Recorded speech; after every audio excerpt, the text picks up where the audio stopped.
The following is a special presentation of Greene Sports Zone. This is the Baileyton Drug Company Eric Tilson Show.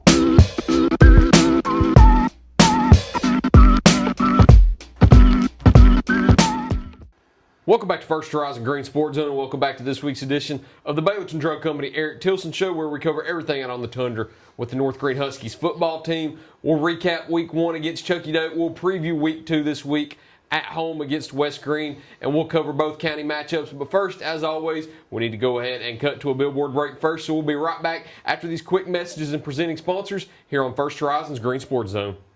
The Baileyton Drug Company Eric Tilson Show is brought to you by Baileyton Drug Company, the IHOP at Davy Crockett TA Travel Center, Ashley Drug Center, Gateway Ford Nissan, and by Tommy's Plumbing. Welcome back to First Horizon Greene Sports Zone, and welcome back to this week's edition of the Baileyton Drug Company Eric Tilson Show, where we cover everything on the Tundra with the Huskies football team. As always, I'm joined here with North Greene head coach Eric Tilson. Coach, welcome back. Good to be back at the round table. No coffee this week? No coffee. Need a little bit stronger after we've been slaving away watching film the last couple days, and it's a short week. So it is a short week. We'll jump into that a little bit later, too, with the Thursday night matchup with West Greene. We'll cover everything about that on the back half and how much different it is dealing with a short week. But let's talk about last week a little bit with Week 1. We previewed it going into it, the in-county matchup with Chuckey-Doak. Ended up being, I talked to Coach Kaler yesterday. From a coach's standpoint, it wasn't an exciting game. It was probably a headache out there on the field with as many penalties as there were and as many turnovers. But from a broadcaster and a producer perspective, it was really exciting with as many back and forth twists and turns as there was. So it was a great introduction to, is it Week 1, Week 0, whichever it is. One. They got rid of Week 0 about a decade ago. Good. I thought they reintroduced it, so done away with it. But take us through Friday night with Chuckey-Doak and how your Week 1 went. I had a few older coaches come up and say, it's like, hey, I know you're disappointed, but don't forget how far this group has come along. Considering the last time we stepped foot on that field was a very, very bad outing. And then now we turned it into a competitive game. We had the lead for a bit of it, and kind of had a lot of self-imposed problems throughout the game in terms of penalties, getting behind the chains, but overall we had a lot of plays made. We had a lot of mistakes made, a lot of alignment issues.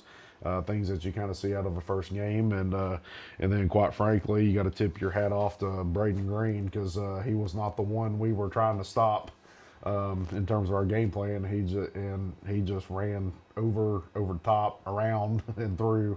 And credit to him taking advantage of that, and I had to make some adjustments and try to slow him down, and just by then it was too late. That's part of the chess match of football. And then in our case, just overall that first game jitters of the plus it's a big game, big rivalry game, and sometimes you have to treat those games as like they are important, but like when you're in the middle of the game, it just has to be a regular game, and at points we can lose sight of that, and because when we settled down and played, we were very, very good. That first quarter was awful in terms of just bad breaks, penalties, just being in the wrong place. We actually had their first touchdown. We had two guys tackle each other, hit each other, and we had the tackle secured, and then we hit each other, and then we bounced each other off the tackle. So we have that. This is actually the second time I've been to Chuckey-Doak, and we had a batted ball bounce up and go to another receiver. Last one was at Unicoi County. Okay. And that was a barn burner. And I was like, I hope I never see it again. Here we are. Got another one bounce up like that.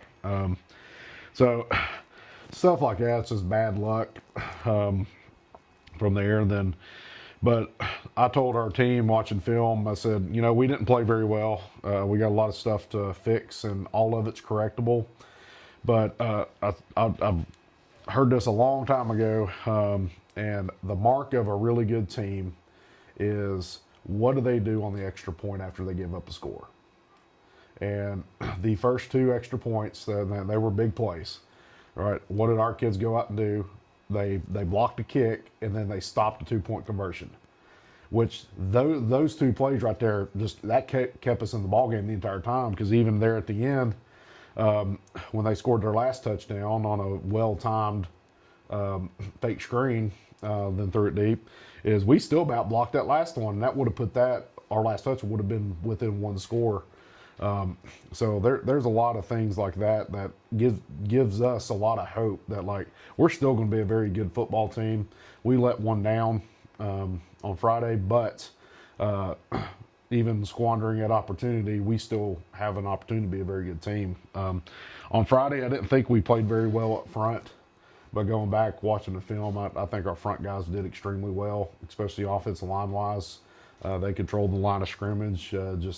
We really didn't get a whole lot of opportunities to put them in a good spot because we were behind the chains a lot, whether that was penalties, whether that was self-imposed, like dropping a snap, getting ourselves back behind the chains, and all of a sudden we've got to do something differently there. So, but we were very efficient. And, for the most part, if you're averaging over 6 yards per play on offense, you should be winning football. We average over 6 yards per play. We just didn't get very many opportunities, and we just need to get off the field when we need to, because all the big plays and scores that happened were like on 3rd and 16, and that can be extremely frustrating when stuff like that is happening. But like I said, there was a lot of bright spots, but also a lot of stuff that is correctable that we need to move on and correct from there. So.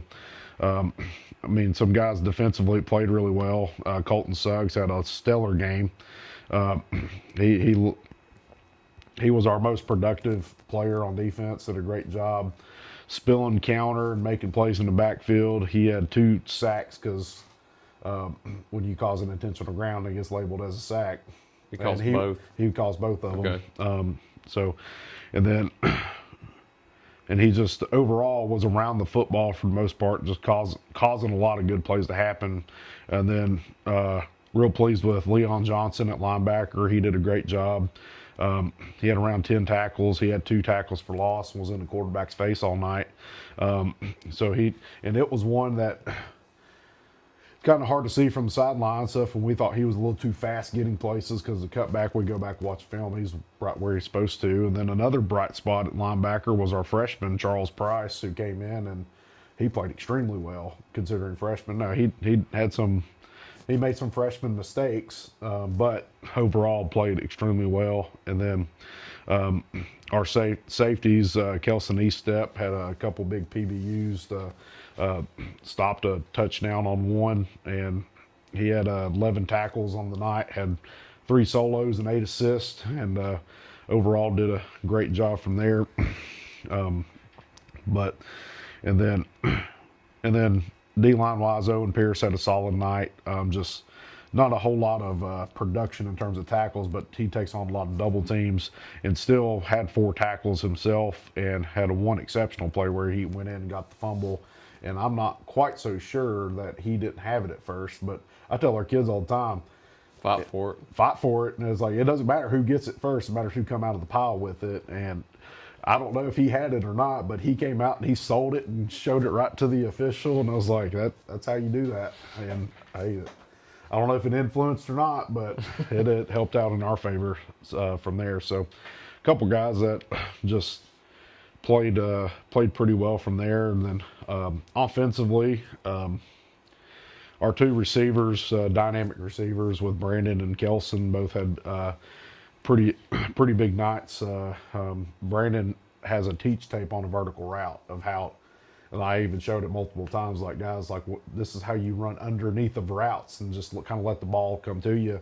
Because once you run past the secondary, at that point, you don't need to slow down, try to jump ball, just run underneath of it. We got a quarterback with a big arm. Let's utilize that from there.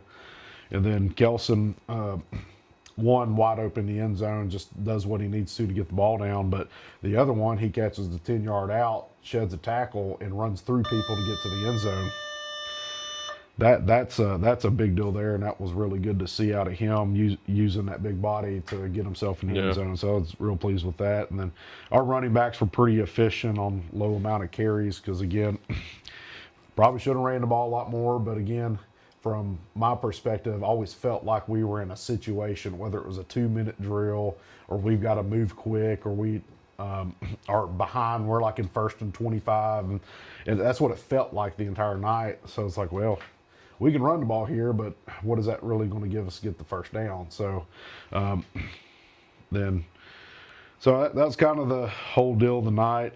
Thomas throwing 3 touchdowns. He scored the 2 2-point conversions. We converted every extra point, whether that was our two PATs or our 2-point conversions. And again, those are important because we blocked the kick and we stopped the 2-point conversion.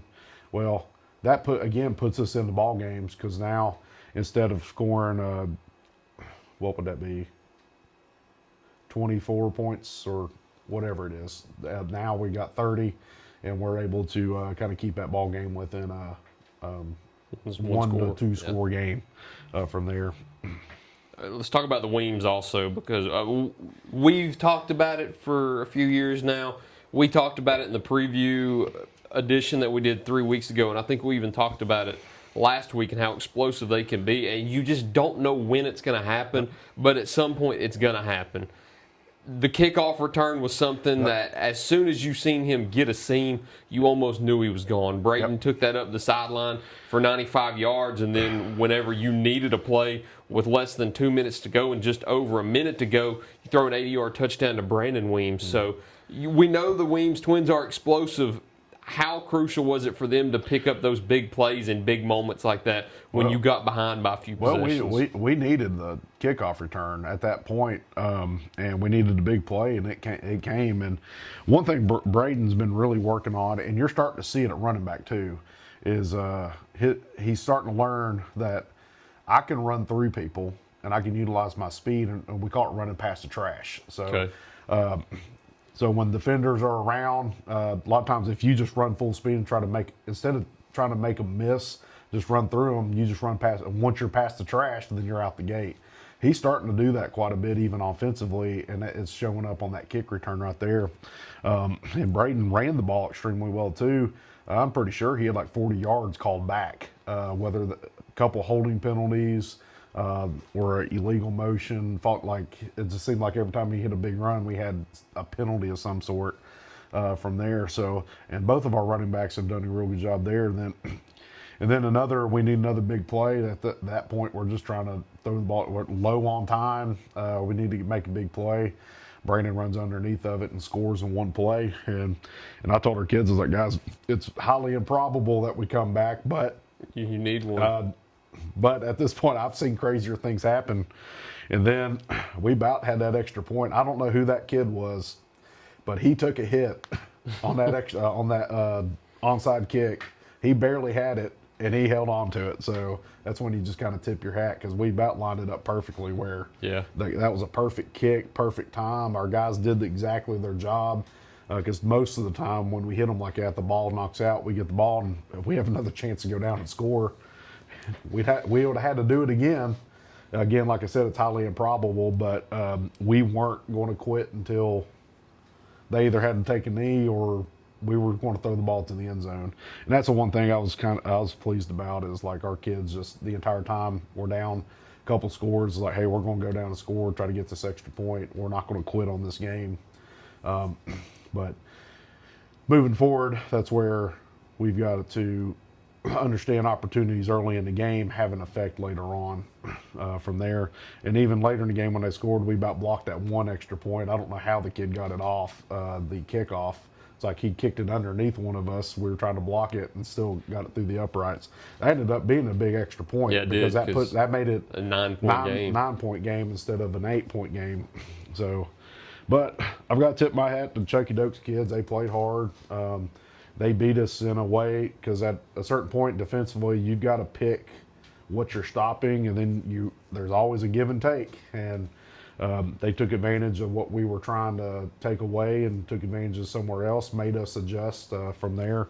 But like I said, back by that point, damage was already done. And then when we settled down into the ball game, I thought we played pretty well. It was a fun game on Friday night for us. I know for you it wasn't as fun in the moment, but you saw. Well, it is fun because tell our kids is like you don't get many opportunities to go compete like that, and it's fun as a coach to go coaching games like that, even though we were on the wrong end of it. And that's one thing I'm even talking to myself about. This is about just enjoying each of these moments and like for what it is.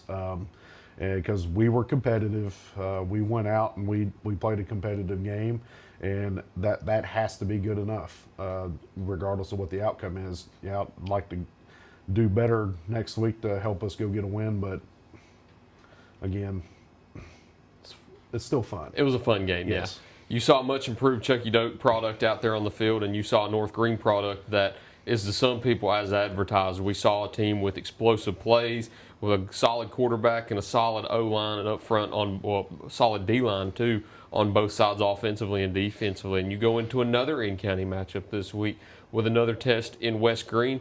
Good news is you'll be at home this time. Yes. You open up the season here in Baileyton on a weird Thursday night this week, a very abnormal week for the Huskies. We'll talk about that in just a minute, though. So we need to get a word in from our sponsors first. So we'll be right back to talk about that Thursday night matchup with the Buffaloes here on First Horizons Green Sports Zone.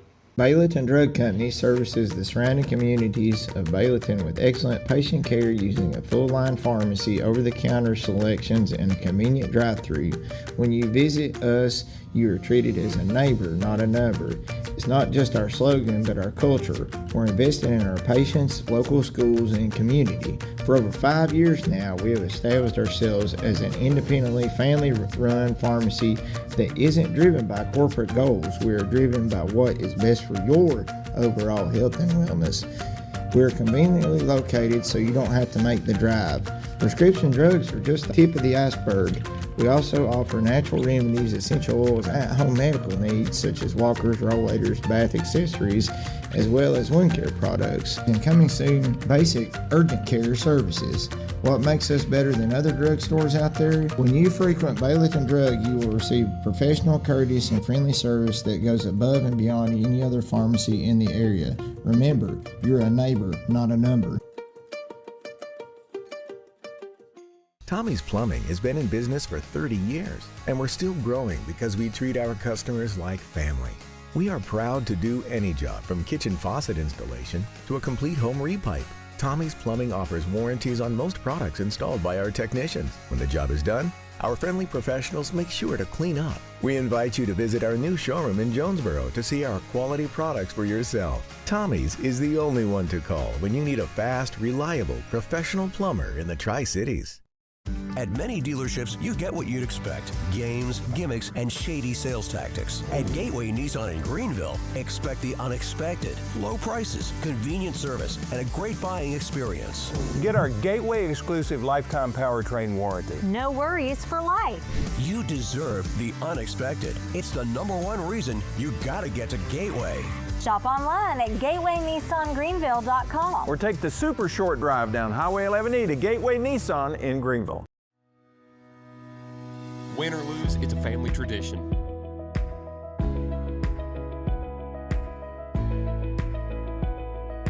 "24-hour hot breakfast, cold drinks, and a table big enough for the whole team, or just your team."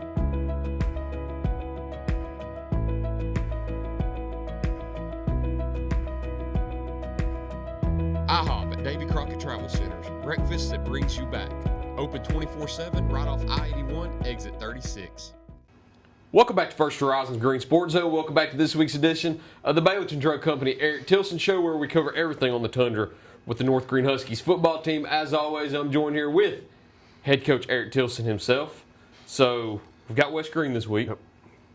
I've got a disclaimer before we get there. Okay. So I'm sure this is going to get out there, so I'm getting ahead of this. Okay, go for it. So over the summer, my church had a Bible school thing, and they have characters in it. Well, I got slated to be a buffalo in that. So I had called Evan to see, hey, would you happen to let me borrow your mascot for this thing? And it went off. It was great without a hitch. and actually scared a few children in the process because they thought it was a real buffalo. So, but the mascot was great. Well, the only caveat was Coach Monroe said the only way I'll let you do it is if I get to take a picture of you in it. So if you happen to see me in buffalo gear, that is why. Has nothing to do with the game or anything like that. So if we see it shared this If you week, see it was shared for this Vacation week, Bible School over summer. It's for the children. Okay, for the Keep kids. telling myself I'm going to get made fun of for that. So For the kids. I'm making fun of myself right Okay. now. So before anybody else makes fun of me for it, so there we go. I'm in a buffalo head mascot. There we go. Talking about the Buffaloes this Thursday. It's so weird to say this Thursday, and I know it's a weird week for you also. Going into this Thursday, though, tell us everything that's boiling down into it. I know it was a weird week, a shorter week, non-conference week. Take us through what the week is going to kind of detail. Well, you kind of got to push days back. So you've either got to combine days. So we decided to combine our Monday, Tuesday together.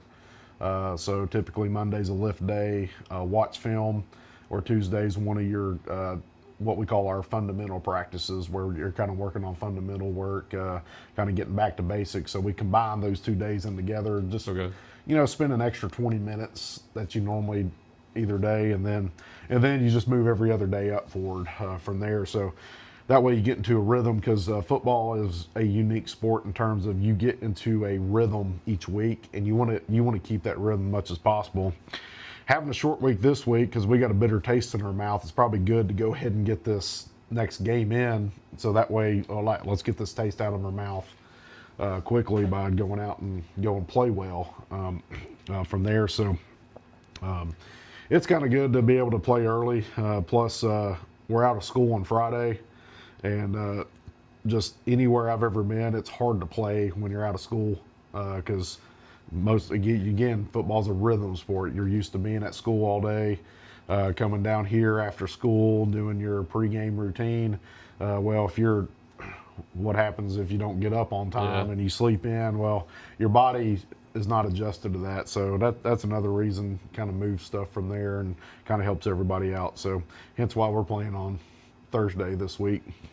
So kind of works out from there. But again, we're like I said in our preview show, this year is one of those years where every game matters, and you got to pick up, move on, and go execute next week. So you don't really have a lot of time to really think about woe is me from last week, or if you play really well the week before, it's like, okay, we got to move on next week, which is where we are now. So a lot of times that can be a good thing, because you stop thinking about who you're going against at that point. Sometimes the first game, you spend all off season thinking about that first game, who you're going against. Well, now boom, it's on to the next one, and then you don't have very long to think about it.